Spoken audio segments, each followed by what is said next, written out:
everybody. Welcome back to America's Army OPcast. This is episode 6. I am Dev Tots, and as always, joined with Dev Grubber. I'm here again, Thomas. Here again. And as this is part 2 of our art podcast, we have 2 more people here again. Dev Nikkolai. Hey, how's it going? And Dev Zuko. What's up? And, last podcast, what did we talk about, Grub? Oh, man, I don't even remember. No, we were talking about talking about art optimizations. We were talking about the different maps and kind of the process going from white box to finished product. I'd like to kind of reel it back into kind of some of the past products that we've done. Redline, I think, was the first big one where we kind of took a big step away from these training maps and stepped into what can we create in a real world kind of feeling setting. Yeah, it really was. You're a real boy now. The comics too and that sort of thing. So what was that like for you guys? Were you excited to not do another training map? Oh yeah, we had done like a little baby step prior to that with the Harbor Assault map, which was a very small map that we turned around really quick. But it was wonderful to be able to just go, full crazy and make a beautiful full map that was just full of everything we wanted to put in it. Yeah, I'd definitely say excitement is an understatement. It was amazing. Yeah, I think one thing that was interesting is it gives you guys a lot of freedom to kind of put in those little hidden details that you guys like to. Zuko, you are famous internally, at least, for the recyclobots. Which I know some people have seen them. I don't think anybody's found them all yet. No one has found them all. I don't even know where they all are. Yeah. If anybody is curious what a recyclobot is, there's those little recycling containers that have like the two holes in them that look like eyeballs. I was bored one day, kind of after work a little bit, and it's just like, I'm going to make a face out of that, put them in a chair, and put them next to the beach, and then the recyclobots were born. So then there you have the Recycla Babe and Recycla Bro. They hang out together in all the maps, and they... There's Recycle Kids, too, now, Yes, right? There's the Recycla family, and then there's this Recycle Lab,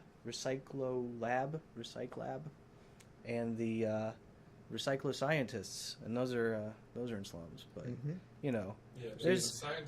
there's a whole broad spectrum of Recyclobots. Yeah, there's rumors of the Recyclosaur also. Yeah, Recyclazilla. What are those Recycler Scientists doing? Jeez, they're about to hit a red button. And the other guys, there's 2 guys next to him that are like, no, man, don't do it. They're like his henchmen.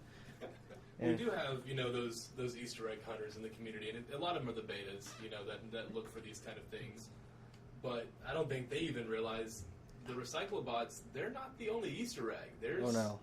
So a lot more cleverly hidden things out there. Yep, some of it's cleverly hidden right in plain sight, which is the best place to hide stuff, too. Yes.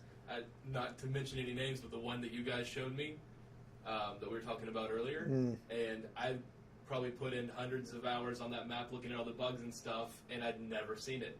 And it's right there. Yep. It's just really right impressive. in your face. I'd love to challenge the community to see what they can find. I didn't even know it was there. Yeah. But yeah, there's something on every map except for the shoot houses. So Yet. that is probably a true statement, because I'll probably end up going through and adding in the shoot houses. It seems important. Yeah, I mean, it's a good task. The community, some of our members just saying like, why is your team spending time on like recyclobots when there could be, Trust me, it's all in my free time. Yeah. It is not work hours, or else I'd probably get slapped a little bit or something like that. I don't know. But you're right in the job. Shotgun. You don't want to get in that. Yeah. Let's bring it back to Redline, because like you said, that was one of the first, bringing it to the Cervanian fiction, and kind of the birth of slums and Cold Front that kind of continue that Cervanian fiction.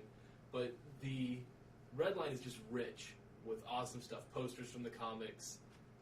One of my favorite moments in Redline, when we first put that out there, I got on pubs, and everyone's playing because we released C4 at that time too, so everyone's playing C4, and they're kind of like, okay, trying to feel that out.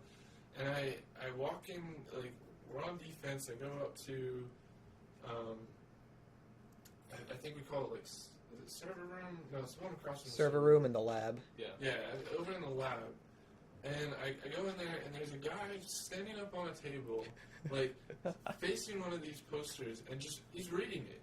He's totally scoped up reading this poster. That's amazing. And I ended up dying because I was looking at him. I ended up dying, spectating him, and then saw like how he was like scoping in and zooming on. It was hilarious. Oh, yeah. And, like he totally got shot doing it, and or the bomb got planted or something. But like, what I find interesting is the floor in the lab on Redline is the floor from my lab in the office. Yep. That's our floor. Yeah, Yes, we straight took inspiration from that. Yes. But you just totally outlined like the thing that we as environment artists love the most of anything is when people are so interested in the environment, the worlds that we build for them, that they stop and stare at it, and sometimes, unfortunately, get capped because of that. Explore offline, kids. Yeah, for sure. But I mean, that's exactly what we want. We put so much energy into making these maps and trying to make them just so cool that people are just sucked into them and just interested to see like all the little corners and what's going on in there. And it really makes us happy to hear that kind of stuff when we do finally release stuff and hear glowing reviews. I think we need to get an achievement for some of the Easter eggs, though. Yeah, that definitely.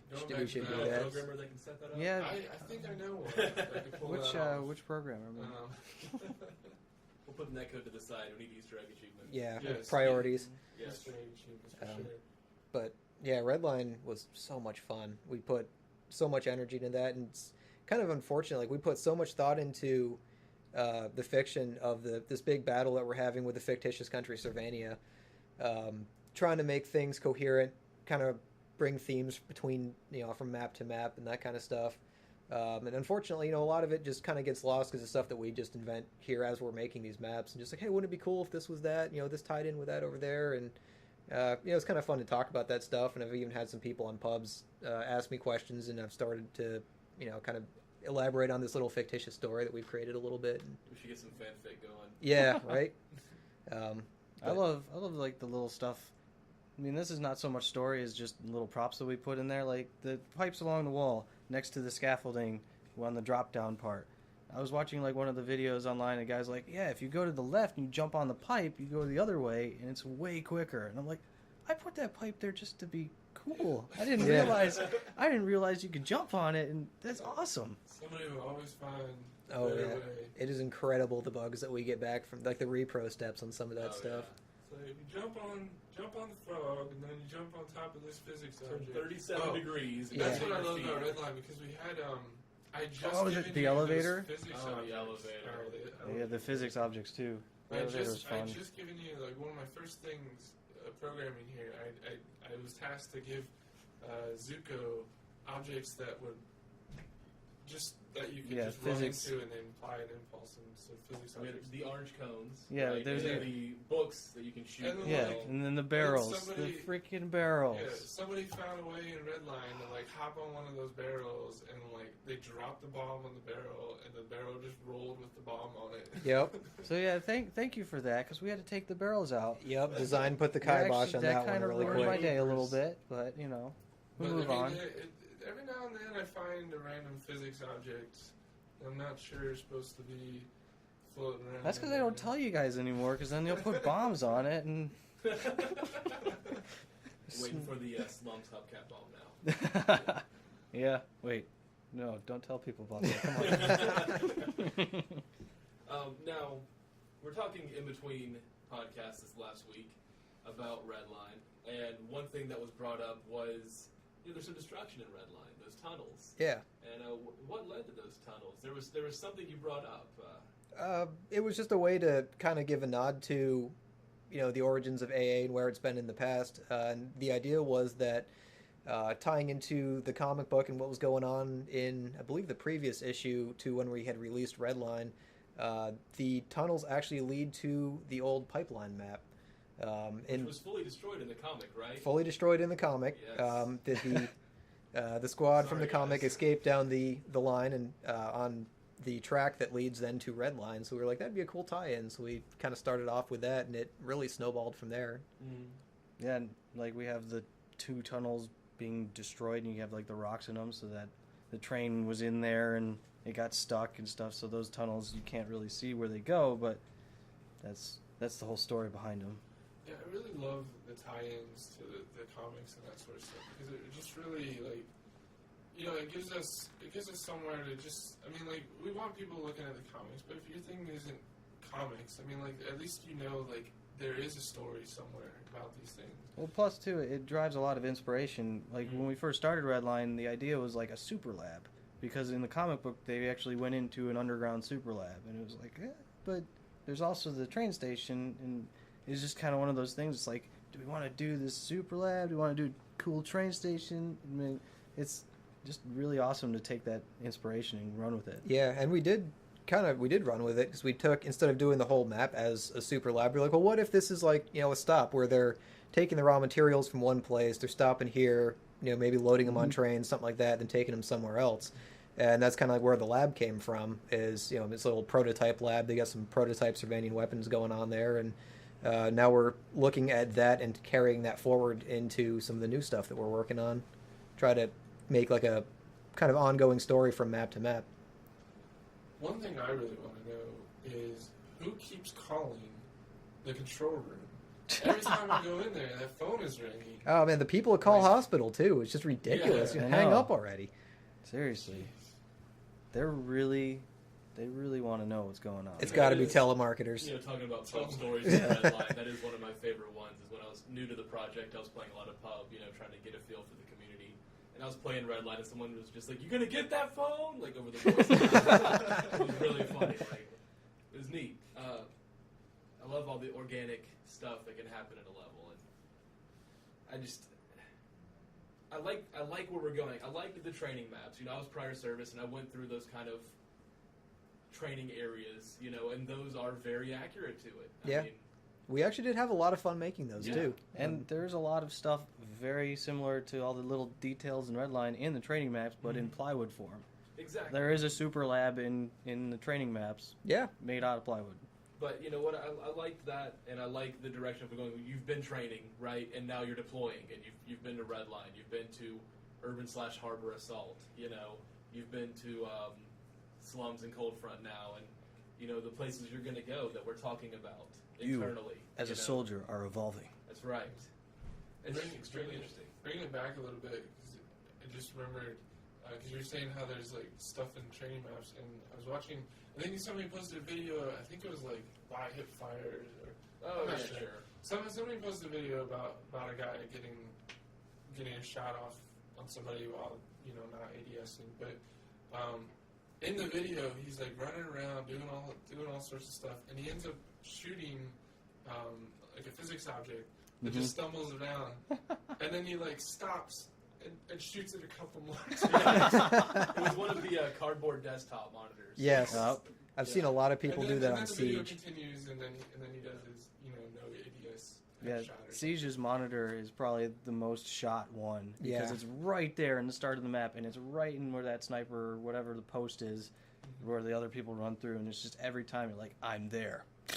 We were playing on Cold Front yesterday, and halfway through one of the games. Now this was a friend game; it wasn't a super serious game. But halfway through the game, we stopped, and everyone started seeing if we could get the pig sign to do a full rotation. That's what it turned into for like the rest of the round. Was everyone was just unloading on one side, trying to make it go over. Did you? No, can't make it go over. If Good. we could adjust that, it'd be great. It actually is a value.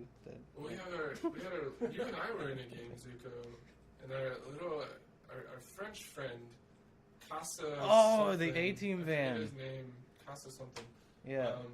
We were telling him about all sorts of like little, and he like figured out he could shoot the bell in Cold Front, and he sat there trying to get the bell to see how far he could swing. Yep. The bell. Well, something. Speaking of the bell, a lot of people wonder, how come I can't shoot the bell so much that it falls down to the bell tower and kills the sniper? That comes back to you guys as environmental artists, right? You're talking about a big physics thing and a big levolution to everything. Or that would be amazing, and we want to do that kind of stuff so bad, but there's just realistically only so much that we can do, within time and budget constraints, and we try to give as much as we possibly can to these maps and make them as lively as we possibly can, but stuff like that is just such a monumental amount of work for something that would be admittedly awesome, but would be. such a small part of right? Yeah, and it'd be such a small part of the overall map. It's just hard to justify Just it. imagine like 20 rounds of the bell falling every single round. Yeah. That's all I would do. Yeah. What is really fun is when somebody's in that tower, you just whole belt from the saw on the bell, and that'll drive them crazy right out of that awesome, thing. though. But then, Grubber would be like, it's replicating, so we can't have that. Oh yeah, make me the bag. I don't mind being the bad guy. I already see the 30 pages of Jirabugs Yeah. I would have on the bell, and Yeah. yeah, I don't want it. Just come screaming out of your office, Nerd call! If you prone underneath the bell, and then another guy jumps on you while the bell's falling, then the entire Someone map blows a fag explodes. grenade, you know. Yeah. Yeah. Yeah. Right at the exact same time. Then what if you have a revive left? So can you be revived on, Underneath under the bell, and then you're just kind of like, help! Ding, ding, ding, ding. This is why we have no nice things. Yeah, This is that's exactly why. pretty much it. Well, no, I blow most of my money on Nerf guns anyway. That's true. That big sniper one is very impressive. That thing I is wish super you guys fun. out there could see this thing. It's like as tall as he is. They can. They just go to the store. Yeah, That's true. Walmart, they got them. Use coupon code Nikkolai. 20% off. Yeah, a little bit too much Dang, fun with those sometimes, but everybody's got their vices, right? They do. They do. Well, guys, it's been great having you on. If you guys, listening to the podcast, I know you have art questions. Between these two, I'm sure you have a lot of questions, especially about optimization. Let's get a good organized thread going, and I promise I'll go in the art room every day and bug these guys to respond. We want to have a good open discourse about this, and I'd love to put a Zuko on the forums for a while. It could be a good time. I have a forum account. It's just every time I go to post, somebody else answers my question, and then somebody else contradicts the answer with their answer. I just don't even feel like it at that point. That's called a discussion. We'll make a special thread for you where you're the only one who can post, and you can just talk to yourself the whole way through. No. Too. No. Probably throw in some beatboxing. All right. Yeah. There we go. All right, guys, thank you for coming out. Thank you, everyone, for listening. We have a blast doing this. We hope you have a blast listening to it. I am Tots. I will see you next time. Say goodbye. Later. See ya. Babizzle, home dizzles.